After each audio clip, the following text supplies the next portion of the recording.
शख्स कहता है मेरा बाप बड़ा गुनहगार था, मैंने गुस्ल कफन देके उसे दफन किया।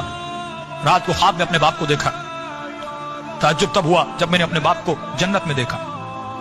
मैंने कहा बाबा आप तो बड़े गुनहगार थे, आप तो बड़े खताकार थे, आप जन्नत में क्या कर रहे हैं?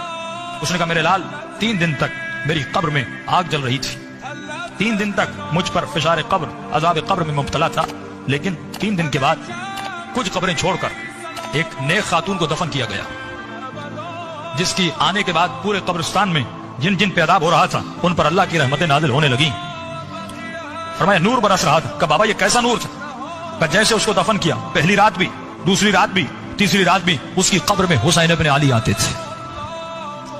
फरमाया जब उस खातून ने मेरे अदाब को देखा, फरमाया उसके दिल में रहम पैदा हुआ, और जब इमाम हुसैन उसकी कब्र में आए उसने कहा मौला मुझ पर तो रहमतें हैं, लेकिन ये भी आपका चाहने वाला है, इसकी कब्र में अदाब हो रहा है, मैं चाहती हूं मेरी खातिर आप इसकी शफाअत कर दें। का उस वक्त इमाम ने दुआ के लिए हाथों को बुलंद किया, मेरा अदाब खत्म हुआ। का बाबा वो खातून कौन सी थी? का उसका नाम ये था, इसके शौहर का नाम ये है, फला मोहल्ले में रहती थी। ये नींद से उठा, उस मोहल्ले में गया, उस शख्स का नाम पूछा।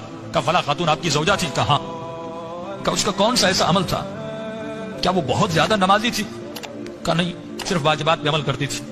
का बहुत ज्यादा कुरान पढ़ती थी? का नहीं, मुख्तसर कुरान पढ़ती थी।